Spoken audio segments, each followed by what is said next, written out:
શિયાળાની ઠંડીમાં આ રીતે આપણે લીલી મેથીના પુડલા બનાવીશું. તો આ પુડલા આપણે કનકી કોરમાના લોટમાંથી બનાવીશું. તો એકદમ ટેસ્ટી અને સરસ બને છે. તો લીલી મેથી બાળકોને નથી ભાવતી, કડવી લાગે છે એ રીતે. તો આપણે આ રીતે પુડલા બનાવીશું તો બાળકો બી ચાવથી ખાશે. બાળકો ખાવાથી ભાગે નહીં પુડલા. હાય ફ્રેન્ડ્સ, આજે હું શેર કરીશ તમારી સાથે કનકી કોરમાના પુડલા બનાવવાની રેસીપી. તો આપણે આજે મેથી એડ કરીને કનકી કોરમાના પુડલા બનાવીશું. તો અહીં આગળ 1 કપ કનકી કોરમું લઈ લીધું છે મેં. તો આ કનકી કોરમું જે હાંડવામાં આપણે વાપરે છે ને એ કનકી કોરમું લેવાનું છે. હવે એની અંદર 1/4 કપ દહીં એડ કરીશું. આપણે 2 ચમચી ખાંડ એડ કરીશું. તમે એની જગ્યા પર ગોળ બી લઈ શકો છો. હવે આ બધું મિક્સ કરી લઈશું અને થોડું થોડું પાણી એડ કરીને બેટર બનાવી લઈશું આપણે સરસ એવું. તો થોડું થોડું પાણી એડ કરતા જઈશું.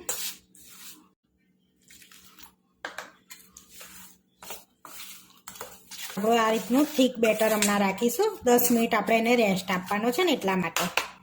હવે 10 મિનિટ રેસ્ટ આપીશું એને. રેસ્ટ આપે 10 મિનિટ થઈ ગઈ છે.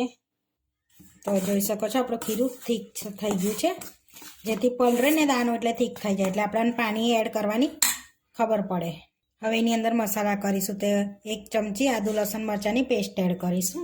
હવે એમાં 2 ચમચી ધાણા એડ કરીશું. 2 ચમચી લીલી ડુંગળી એડ કરીશું. તો અત્યારે શિયાળામાં તો લીલી ડુંગળી મળતી જ હોય છે, તે એડ કરવાની જેથી ટેસ્ટ સારો આવે. ચપટી હળદર એડ કરીશું. સ્વાદ પ્રમાણે મીઠું એડ કરીશું. થોડી હિંગ એડ કરીશું. થોડોક ધાણા જીરું પાવડર એડ કરીશું. થોડો ગરમ મસાલો. હવે એની અંદર શેકેલા જીરાનો પાવડર એડ કરીશું આપણે 1/2 ચમચી. તમે આખું જીરું બી લઈ શકો છો. 1 ચમચી તલ એડ કરીશું. હવે આપણે અંદર મેથી એડ કરીશું. તો અહીંયા લીલી મેથી એડ કરવાની છે. તો મેથીનું પ્રમાણ થોડુંક વધારે રાખશો ને તો પુડલા સરસ ટેસ્ટમાં લાગશે. તો અહીંયા આગળ મેં 2 કપ મેથી લીધી છે અને સરસ 2-3 પાણીએ ધોઈ અને કોરી કરીને એડ કરી દીધી છે અંદર. હવે પહેલાં બધું મિક્સ કરી લઈશું ને પછી અંદર પાણી એડ કરીશું. જરૂર પડશે ને એ પ્રમાણે આપણે. હવે આપણે થોડુંક પાણી એડ કરીશું એની અંદર.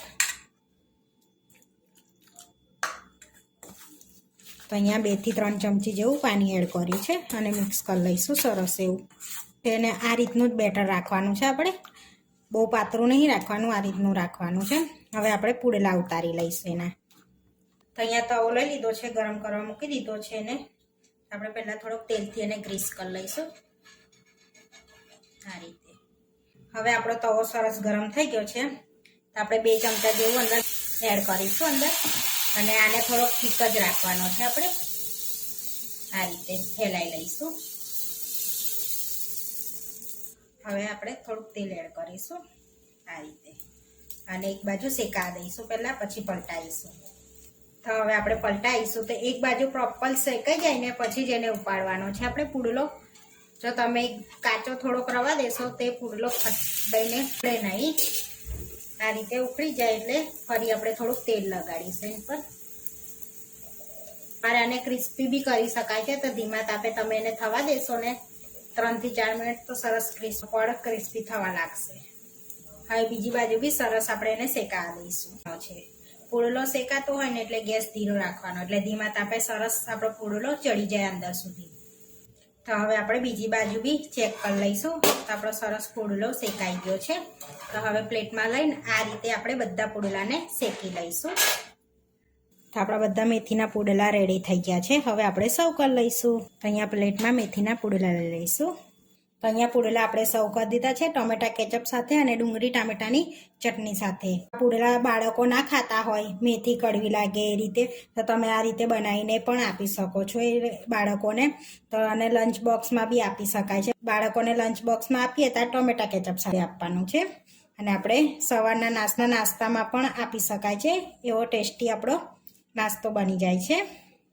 તો આપણા મેથીના ટેસ્ટી પુડલા બનીને રેડી થઈ ગયા છે. આવા વિડીયો જોવા માટે મારી ચેનલને સબસ્ક્રાઈબ કરો, લાઇક કરો અને શેર કરો અને તમે જરૂરથી ટ્રાય કરો. ફરી મળીશું નવા વિડીયોમાં અને કોમેન્ટ કરીને જરૂરથી જણાવજો કે તમને અમારી રેસીપી કેવી લાગી.